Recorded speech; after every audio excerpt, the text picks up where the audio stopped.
2019 మేనిఫెస్టోలో ప్రత్యేక హోదా గురించి మీరు కొట్లాడతామనుంది. ప్రత్యేక హోదా ఎమ్మెల్యే ఎంపీలను ఇస్తే మేము రాజీనామాలు చేసైనా సరే, మేము కొట్లాడైనా సరే, బీజేపీ మెడలు వంచైనా సరే ప్రత్యేక హోదా తీసుకొస్తామని చెప్పిన మీరు ఇప్పుడు మళ్ళీ ఇంకొక మేనిఫెస్టో రిలీజ్ చేస్తున్నారు. మరి పోయిన మేనిఫెస్టో కథ ఏమిటి? పోయిన మేనిఫెస్టో మీరు నిలబెట్టుకునే సత్తా మీకు లేకపోతే మరి ఇప్పుడు కొత్త మేనిఫెస్టో నిలబెట్టుకుంటారు అన్న నమ్మకము మీరు ప్రజలకు ఇక్కడ ఇస్తున్నారు. మీరు పోయిన మేనిఫెస్టో నిలబెట్టుకోకపోతే మీ క్రెడిబిలిటీ ఏమిటి? కొత్త మేనిఫెస్టోకి ఉన్న విలువ ఏమిటి? పోలవరం ప్రాజెక్టు ఏమైంది? పోలవరం ప్రాజెక్టు కోసం ఒక్కటంటే ఒక్క నిజమైన ఉద్యమం ప్రత్యేక హోదా అయినా పోలవరం అయినా మీరు చేసింది లేదు. పోనీ అమరావతి అయినా, పోనీ క్యాపిటల్ సిటీస్ అయినా మూడన్నారు. మూడిట్లో ఒక్కటైనా కట్టారా? కనీసం ఈ రోజు ప్రజలు తలెత్తుకొని చెప్పుకునేటట్టు ఒక క్యాపిటల్ సిటీ కూడా ఆంధ్ర రాష్ట్ర ప్రజలకు లేదు అంటే ఇది అవమానం కాదా? పోయిన మేనిఫెస్టోలో మీరు పెట్టిన అంశాలు పూర్తి మద్యపాన నిషేధం. మరి పూర్తి మద్యపాన నిషేధం మీరు ఎందుకు చేయలేదు? పూర్తి మద్యపాన నిషేధం అని చెప్పిన మీరే, మీ సర్కారే ఈ రోజు మద్యం అమ్మే స్థాయికి దిగజారింది అంటే మరి మీకైనా, మీ మేనిఫెస్టోకైనా ఏమి క్రెడిబిలిటీ ఉంది అని కాంగ్రెస్ పార్టీ ప్రశ్నిస్తుంది. ఈరోజు జాబ్ క్యాలెండర్ గురించి పోయిన మేనిఫెస్టోలో మీరు చెప్పిన అంశము ప్రతి జనవరిలో సంక్రాంతి ఎలా వస్తుందో జాబ్ క్యాలెండర్ కూడా అలా వస్తుంది అని మీరు చెప్పారు 5 సంవత్సరాల క్రితం. మరి దాని మాట ఏమిటి? జాబ్ క్యాలెండర్ ఒక్కటి కూడా 5 సంవత్సరాలు గడిచింది, 5 సంక్రాంతులు గడిచాయి, కానీ జాబ్ క్యాలెండర్ మాత్రం ఒక్కటి కూడా రాలేదు. మరి మీరు ఏం సమాధానం చెప్తారు? 2,30,000 ఉద్యోగాలు ప్రభుత్వ శాఖల్లో ఖాళీగా ఉన్నాయని మీరే చెప్పారు 5 సంవత్సరాల క్రితం. ఆ ప్రభుత్వ శాఖల్లో ఉన్న ఉద్యోగాలను మీరు ఇప్పటికీ భర్తీ చేయలేదు. ఆ ప్రభుత్వ శాఖల్లో ఈ రోజు వరకు కూడా అవే ఉద్యోగాలు 2,25,000 ఉద్యోగాలు ఇంకా ఖాళీగానే ఉన్నాయి. మరి దానికైతే ఏమిటి? మరి బిడ్డలకు ఉద్యోగాలు ఎందుకు ఇవ్వటం లేదు? మీ కార్యకర్తలకు మాత్రం వాలంటరీ ఉద్యోగాలు ఇచ్చి అవి ప్రభుత్వ ఉద్యోగాలుగా చూపించి మభ్యపెట్టే ప్రయత్నం చేస్తున్నారు అంటే ఇంతకంటే దిగజారుడు రాజకీయం ఇంకొకటి ఉందా?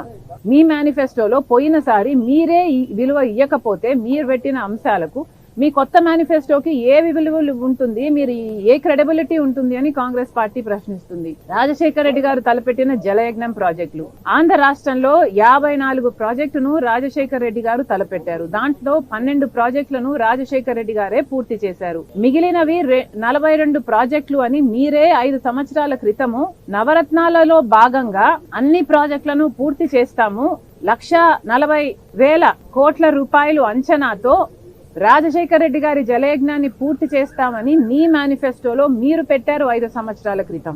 మరి ఈ 5 ఏళ్లలో ఎన్ని ప్రాజెక్టులు పూర్తి చేశారు? కనీసం సగం చేశారా, 10 చేశారా, 5 చేశారా అంటే ఏది చేయకుండా పోయింది. రాజశేఖర రెడ్డి గారు 90%, 80%, 70%, 50% పూర్తి చేసిన ప్రాజెక్టులను కూడా మీరు పూర్తి చేయలేకపోయారు అంటే మరి మీ మేనిఫెస్టోకి ఏ విలువ ఉంది?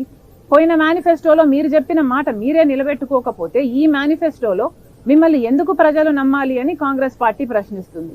పోయిన మేనిఫెస్టోలో ఇదే వైసీపీ ప్రభుత్వం, ఇదే వైసీపీ పార్టీ జగన్మోహన్ రెడ్డి గారు చెప్పిన విషయము 3,000 కోట్ల రూపాయలు ధర స్థిరీకరణ నిధి కోసం రైతులకి ప్రతి సంవత్సరము పక్కన పెడతాము, దాంట్లో నుంచి మద్దతు ధర వచ్చేటట్టు ప్రతి రైతుకి మేము అండగా నిలబడతాము అని మీరు పోయిన మేనిఫెస్టోలో మాటిచ్చారు. మరి దానికత ఏమిటి? ఎప్పుడు, ఏ సంవత్సరం మీరు 3,000 కోట్లు ధర స్థిరీకరణ నిధి కోసం పక్కన పెట్టారు? మరి మీరు ఒక్క సంవత్సరం కూడా పక్కన పెట్టకుండా ఇప్పుడు కొత్త మేనిఫెస్టో రిలీజ్ చేస్తే మీ పాత మేనిఫెస్టోకు విలువేమిటి, మీ మాటకు విలువేమిటి?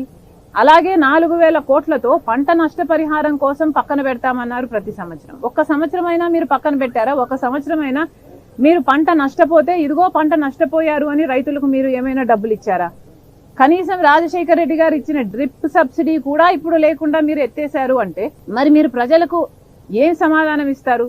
ఇలా 1 కాదు 2 కాదు, మీ పోయిన మేనిఫెస్టోలోనే ఏ సమాధానము ఇవ్వలేని పరిస్థితి మీకుంది. మీరే మాట నిలబెట్టుకోలేని పరిస్థితి మీకుంది. మరి అలాంటప్పుడు మీ కొత్త మేనిఫెస్టోకి ఏ విలువ ఉంటుంది? ఈ మేనిఫెస్టో ఎందుకండి చెత్తబుట్టలో పడేయండి.